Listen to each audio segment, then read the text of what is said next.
500주년입니다. 이제 10월 말에 루터가 1517년에 비텐베르그 그 성문에 95개 주 방방문을 내걸면서 점화된 그 종교개혁, 그것을 500주년으로 기념하는 그런 주입니다. 종교개혁이 새로운 말씀을 만들어내거나 뭐 새로운 것을 찾자 그런 운동이 아닙니다. 종교개혁은 처음으로 돌아가자, 바로 초대교회로 돌아가자는 그러한 운동입니다. 새로운 진리가 아니라 이미 성경에 기록된 진리, 새로운 어떤 믿음이나 새로운 생활 패턴이 아니라 초대교회는 누굽니까? 바로 예수님과 동행했던 사도들, 제자들, 그리고 예수님, 부활하신 예수님을 만났던 그들, 또 예수님의 가족인 마리아와 그 아우들 함께 모여서 예루살렘에서 예배 드렸어요. 함께 기도하고, 바로 그런 초대교회로 돌아가자는 것이 바로 종교개혁의 정신입니다. 초대교회가 말씀을 기이 여겨서 종교개혁은 말씀을 기이 여긴 것이고, 초대교회가 오직 그리스도의 은혜, 우리가 요새 새벽에 보지만은 그리스도의 찬송시, 누가 가르쳐서가 아니라 초대교회에서 그리스도를 찬송하는 빌립보 2장 5절에서 11절에 이런 말씀들, 오직 그리스도를 믿었기 때문에, 또 그의 부활만 전하고 그가 우리의 구속주 되심을 전했기 때문에 종교개혁도 똑같이 그렇게 한 것입니다. 그리고 초대교회에서 모이기에 힘쓰고 떡을 떼고 나누기에 힘쓰니까 종교개혁도 교회 중심의 그러한 신앙생활을 강조하게 된 것이죠. 그러나 교회가 그 자체가 의의가 있는 것이 아니라 그리스도가 의의가 있다는 것을 잘 말씀해 주고 있습니다. 오늘 말씀은 우리가 대체로 한 37절부터 47절까지 말씀을 통하여서 알 수 있는데, 후반부 말씀만, 우리가 전반부 말씀은 조금 또 살폈기 때문에 후반부 말씀을 통하여서 초대교회의 신앙과 삶이 어떠했는가, 이것을 우리가 조금 살펴보려고 합니다. 초대교회는 언제를 초대교회라고 하느냐? 우리가 크게 말하면 중세 이전의 초대교회다. 역사학자들은 그렇게 말합니다만은, 성경적인 의미의 초대교회는 성경에 기록된 교회, 뭐 그렇게 보는 것이 또 성경적으로는 가장 의미가 있다고도 볼 수가 있습니다. 어떻게 보면 예수님이 부활하시고 승천하시고 또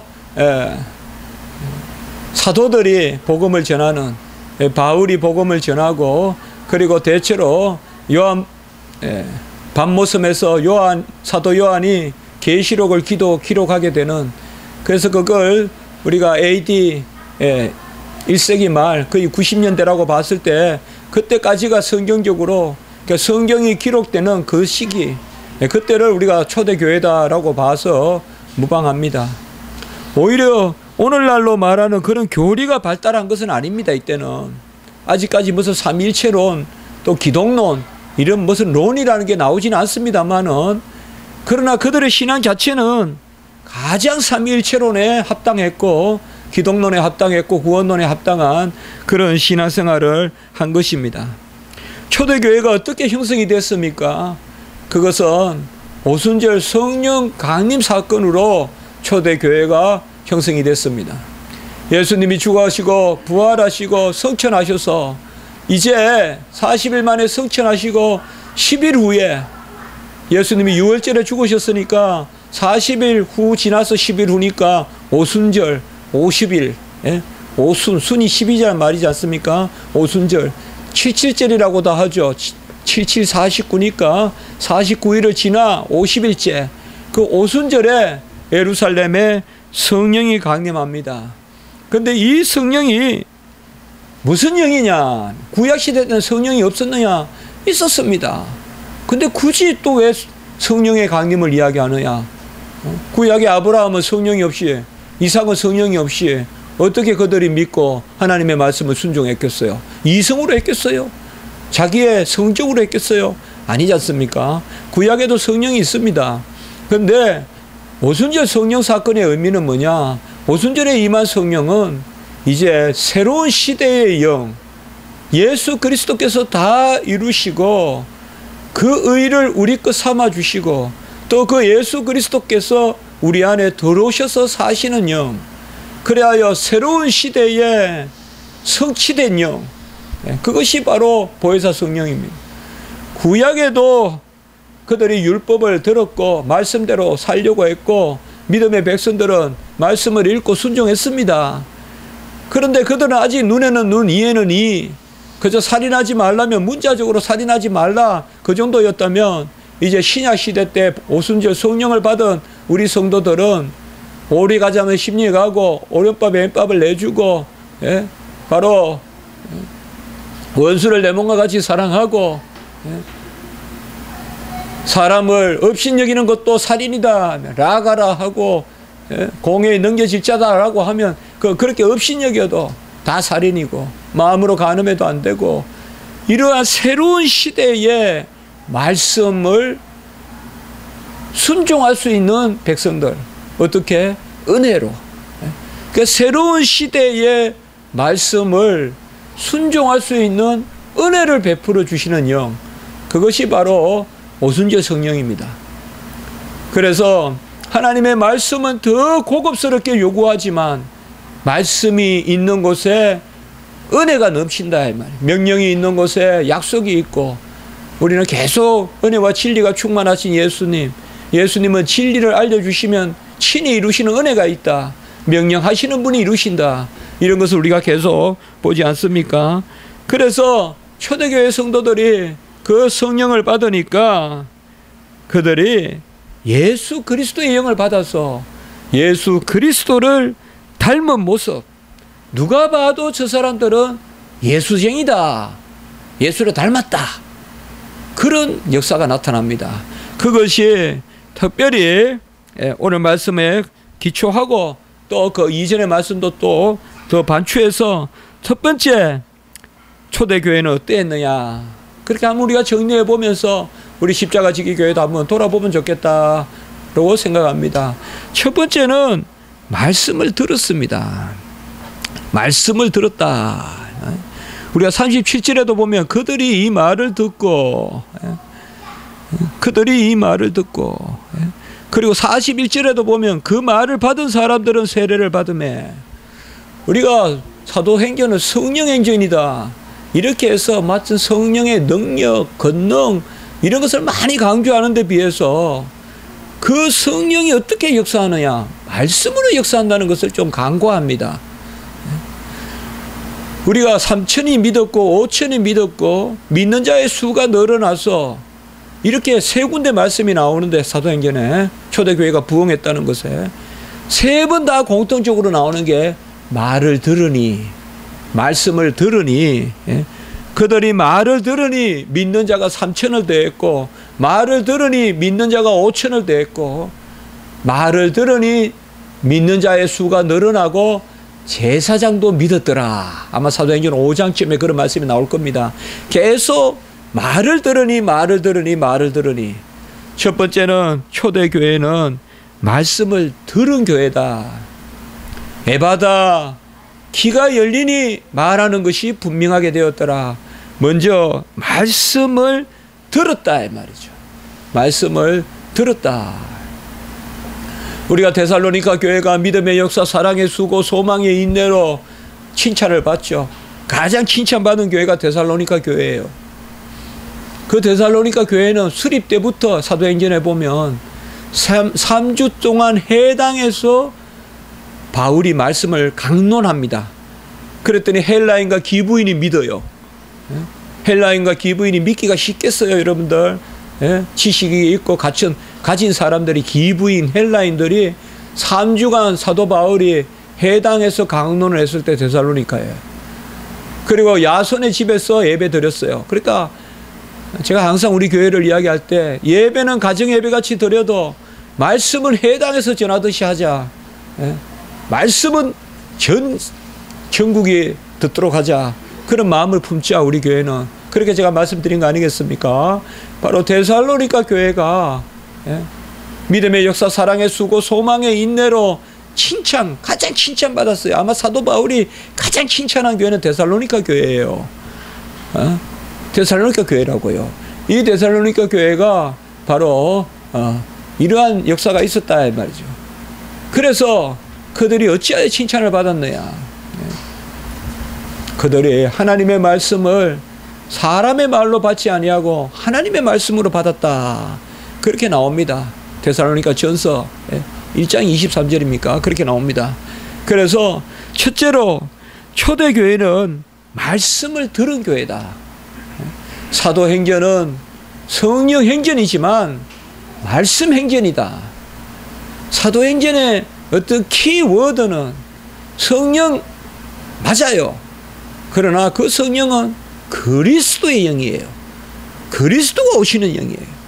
사도행전에 가장 많이 나오는 단어는 성령이라기보다 그리스도예요. 그리고 말씀 행전.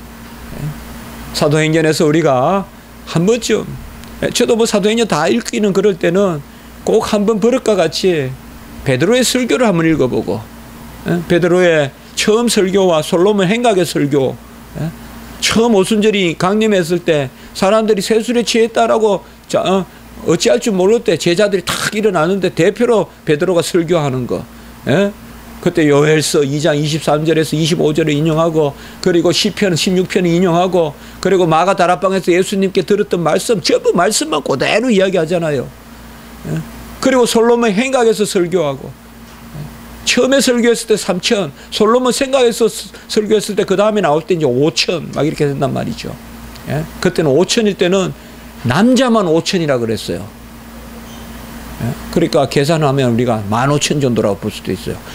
아주 급속도롭게 막 그렇게 막 정말 요원의 불길같이 그렇게 하잖아요. 그리고 스데반의 설교, 스데반의 설교는 한 장 전체 다 나오잖아요. 스데반의 설교가. 그리고 그 설교 마치고 돌에 맞아 죽잖아요. 그리고 바울의 설교. 바울은 빛을 받아서 눈의 비닐이 벗겨지자마자 잡으러 갔던 다메섹에 들어가서 설교하잖아요. 설교를 시작하잖아요. 그리고 대표적으로 1차 전도 여행 때 비시디아 안디옥 설교. 자, 이런 것을 봤을 때 초대교회는 첫째로 말씀을 들었다. 말씀을 듣지 않고는 부흥이 없습니다. 제가 총회 가서 그렇게 이야기했어요. 기독교 역사상 말씀 선포 없이 부흥된 적 없다. 말씀이 선포되지 않은데 부흥이 됐다. 그건 있을 수 없다. 우리나라도 그래서 부흥 사경이 뭐예요? 살필 사자, 성경 경자, 성경을 살피면서 부흥되는 거 아니겠어요? 성경을 읽으면서 성경을 자세히 상고하면서. 그래서 초대교회는 말씀을 들은 교회입니다.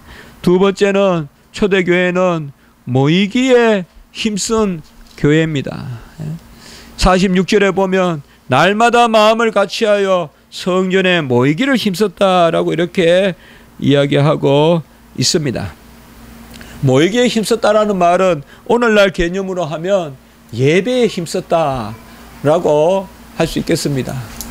여러분, 우리는 영원히 예배드리는 존재입니다. 새하늘과 새 땅에서도 면류관을 예수님께 던지고 영원히 예배드리는 존재인데, 이 땅에서 우리 성도님들의 삶의 시작이 예배가 돼야 됩니다. 주일 예배가 시작이 돼야 됩니다. 시간이 남아서 예배 드리는 것이 아니라 예배 드리고 남는 시간에 사는 것입니다. 우리가 예배 드리고 남는 시간에 내 일하고 내 학업하고 그렇게 하는 것이지, 어떤 일로 예배가 2차적인 그런 자리에 가서는 그는 절대 우리가 중심을 잃게 됩니다. 모이기에 힘쓴 교회입니다. 땅끝까지 사마리아와 온 유대야 땅끝까지, 예루살렘과 사마리아와 온 유대야 땅끝까지 이르러 내 증인이 되리라. 사도행전 1장 8절에 땅끝까지 나아가려면 먼저 모여야 됩니다. 예루살렘 교회가 단단하게 모였어요. 사실 모여서 예배 드렸어요. 막 3,000명 5,000명 막 부흥이 돼요. 그런데 하나님은 이제 많이 모였구나, 모이기에 힘쓰고 하니까 때가 됐다 하면서 하나님이 그들을 팍 그냥 흩어버리는 거예요. 무슨 사건으로? 스데반 사건으로. 스데반 사건이 있은 후에 이제 예수님의 동생 야고보가 순교하고, 야고보가 초대 예루살렘 교회의 대표였어요. 예수님의 동생 야고보. 베드로, 요한, 야고보 할 때 그 야고보 말고 예수님의 동생 야고보. 야고보가 많거든요. 예수님의 동생 야고보가 예루살렘 그 야고보서를 쓴 분. 우리 성경의 야고보서는 요한의 형제 야고보가 쓴 게 아니라 예수님의 동생 야고보가 쓴 거예요. 야고보서는 히브리서 야고보서 할 때 그 야고보서를 쓴 분, 그분이 순교했을 때 그때 이제 교회가 완전히 핍박이 이제 본격화되니까 흩어지잖아요. 잘할 것은 교회는 모이기에 힘써야 된다. 우리 교회도 어쨌든 예배에 힘쓰고 모이기에 힘쓰고, 세 번째는 서로 전혀 기도에 힘썼다. 전혀 기도에 힘썼다. 서로 모여서 기도하기에 힘썼다. 오늘 읽진 않았지만 42절에 보면 오로지 기도하기를 힘쓰니라. 2장 42절에 보면 모여서 뭐 했느냐, 기도하기에 힘썼다라고 이렇게 말하고 있습니다. 기도 외에는 어떤 일도 일어나지 않습니다. 기도 외에는 의미 있는 일이 일어나지 않습니다. 기도 외에는 무슨 일이 나에게 좋게 일어난다고 보일지 몰라도 위험합니다. 기도 외에 얻은 일로서 우리가 섰다고 생각하면 넘어질까 두렵습니다. 그러나 기도로, 연약한 기도라도 하나님이 들으시거든요. 저는 제가 기도 많이 한다고 생각 안 합니다. 그러나 공부, 학문, 성경 읽기, 그 힘쓰는 것보다도 기도에 힘쓰려고는 합니다. 어쨌든 기도에 힘써 보려고 합니다. 왜냐하면 기도가 모든 것을 이루어 주기 때문에 그래요. 기도 잘 되면 성경 읽게 돼 있고요. 기도 잘 되면 신학이 저 같은 경우에는 깊어지게 돼 있고요. 기도가 온전하면요 다 잘 돼요. 저는 다 우리가 성도들이 마찬가지다 이 말이에요. 오늘도 어제는 우리가 설교했지만 하나님과의 이 소통이 잘 돼야 되지 않습니까? 소통이. 불통이 돼서 되겠습니까? 기도가 바로 하나님과의 대화다 이 말이죠. 하나님을 경외하고, 그래서 기도에 전혀 오로지 기도에 있었다라고 이렇게 이야기할 수 있어요. 물론 다른 것도 했어요. 그러나 오로지 기도하기를 힘썼다고 왜 오로지라고 했을까요? 이것은 중심이 기도에 있었다 이 말이에요. 말씀을 듣고 그 말씀을 굴 보듯이 지나가지 아니하고, 우리 학교에 표가 있다고 했지 않습니까? 믿음이 응시한 보화를 기도로 캐내라. 말씀을 들었으면 기도로 캐내라. 기도로 캐내라. 꼭 버릇을 합시다. 주일날 설교 듣거나 우리가 성경 보거나 너무 어려운 거 아니에요. 기도는 여러분 부자지간이에요. 하나님과 우리는 어떤 어떤 바이어 만나는 그런 자리는 어렵지만은 자식이 부모 만나는 게 뭐 그렇게 어려운 자리예요. 편하게 기도하면 돼요. 편하게.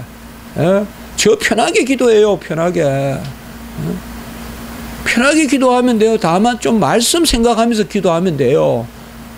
말씀 생각하면서 소원과 간구를 아뢰면 되거든요. 오로지 기도했다는 건 뭐예요? 말씀을 들어야 돼. 듣지 않고 기도할 수 있다. 전에도 말씀드렸죠. 제가 시편을 다 우리가 강론하면서 시편에서 가장 중요한 것은 기도더라. 기도의 시편이더라. 근데 그 본질이 두 개가 뭐냐? 부르짖음과 말씀이더라. 율례와 규례와 법도 그 말씀을 깊이 묵상하는 가운데 밤새 부르짖는 거. 여기 기도의 두 요소더라. 제가 이번에 학생들 시험도 냈어요.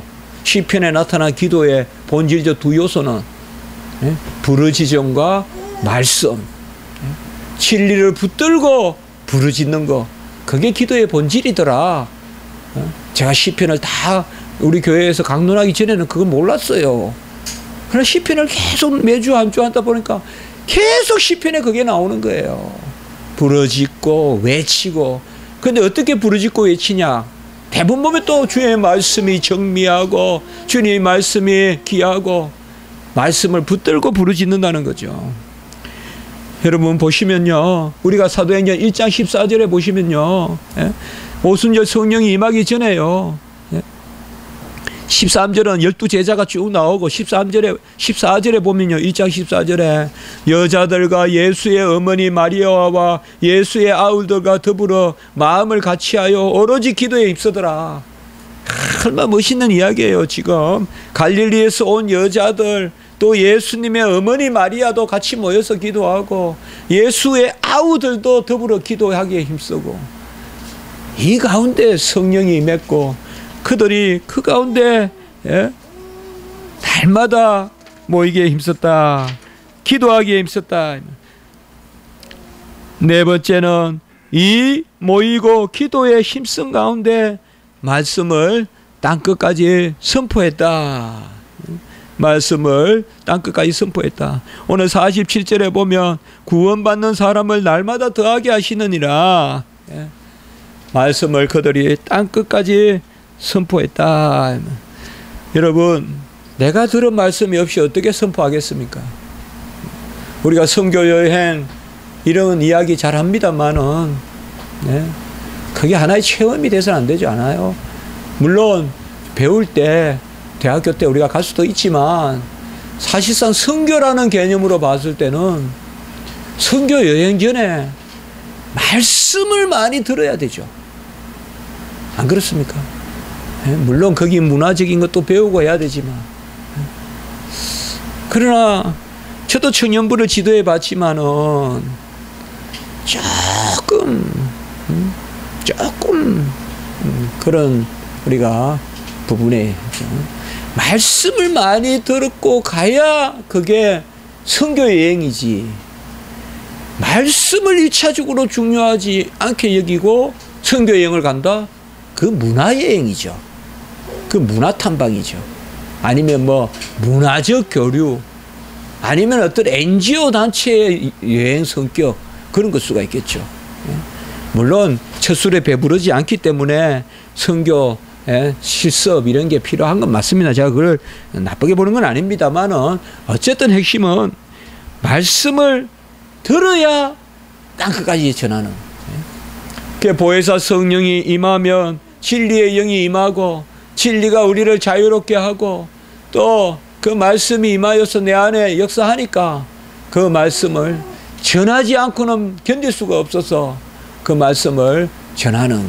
그래서 초대교회는 모이기에 힘쓰는 교회고 흩어지는 교회다 이 말이죠.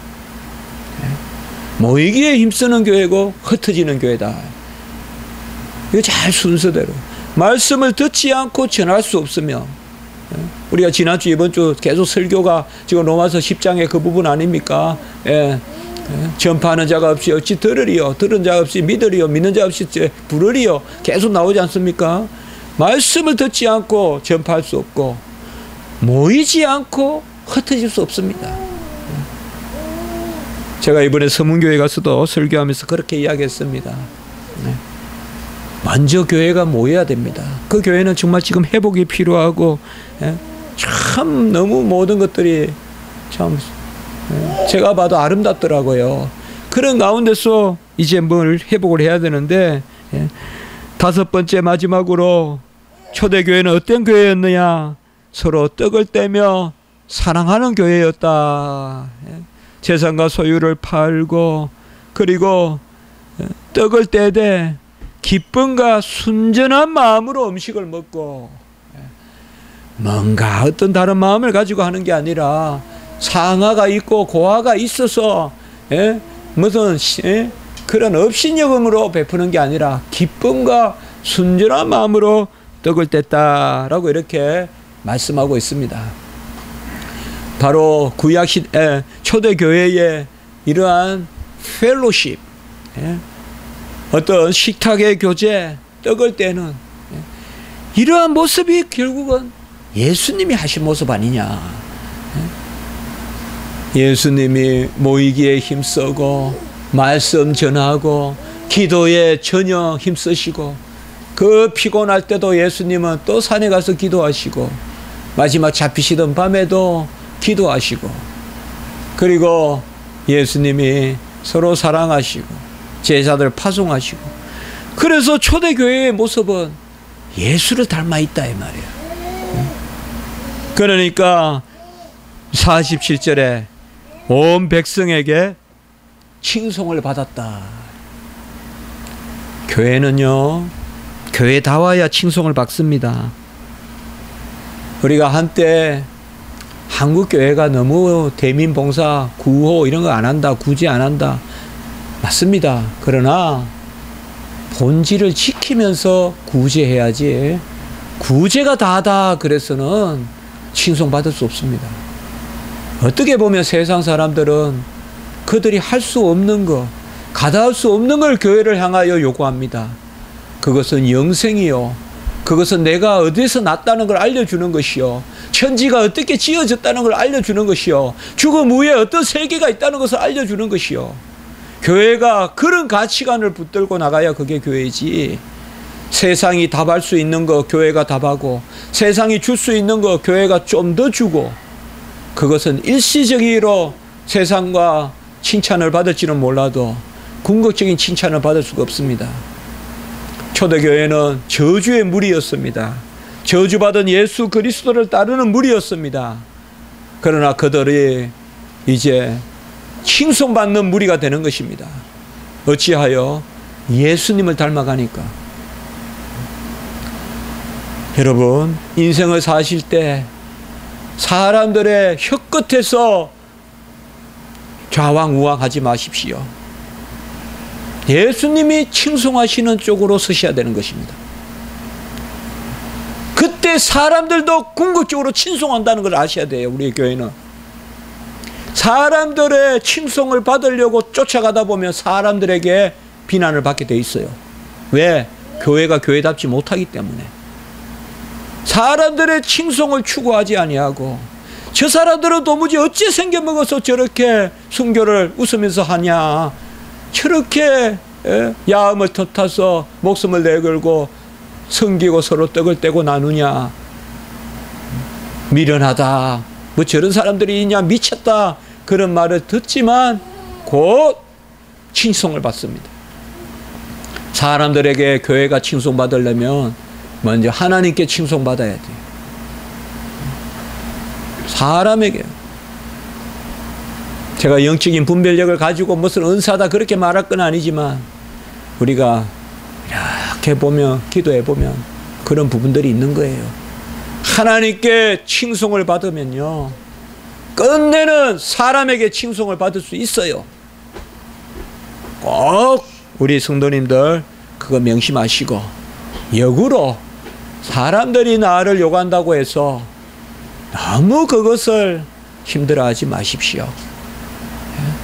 사람들이 평가를 쫓아간다면 우리는 건전한 시민으로는 살지 몰라도 하나님의 백성으로는 살 수가 없습니다. 사람들의 칭찬을 즐거워하면, 사람의 칭찬을 즐거워하면 건전한 시민으로는 남을지 몰라도 신령한 하나님의 백성으로는 살 수가 없습니다. 하나님의 백성은 달라야 돼요. 결정하는 것도 뭔가 다른 게 있어야 되고, 바람에 갈대 쏠리듯이 이렇게 쏠리고 저렇게 쏠리면 안 돼요. 하나님의 백성은 말씀에 서서 다 아니요 해도 내 혼자 이해할 수 있는 하나님 앞에 그때만이 교회가 칭송을 받을 수 있어요. 내가 수목거리가 되더라도 끝내 하나님이 칭송받고 교회가 칭송을 받으려면 사람의 새치혀에 놀아나서는 안 된다 이 말이에요. 잘 기억하시고요. 선을 행하되 낙심하지 마시고, 누가 나에게 이 일을 한다고 비난할 거가 두려워 착한 일을 못하지 마시고, 꼭 잘한 일을 한다고 칭찬 안 합니다. 시기가 더 많을 수 있어요. 그래서 시기 받을 바야 안 하겠다. 납작 엎드려 있으면 요거도 먹을 것도 없고 아무것도 없죠. 그럼 하나님은 그런 타입은 싫어합니다. 영적으로 우리가 분별할 때 하나님은 좀 실수해도 베드로같이 나서는 사람을 좋아하지 납작 엎드리는 거 싫어해요. 나선다고 해서 막 나서라는 게 아니라 영적으로 하시란 말이에요. 초대교회가 바로 이런 모습이었고 우리 교회도 이런 초대교회를 닮아갔으면 좋겠습니다. 기도드리겠습니다. 거룩하고 자비로우신 하나님 아버지, 은혜와 사랑을 감사합니다.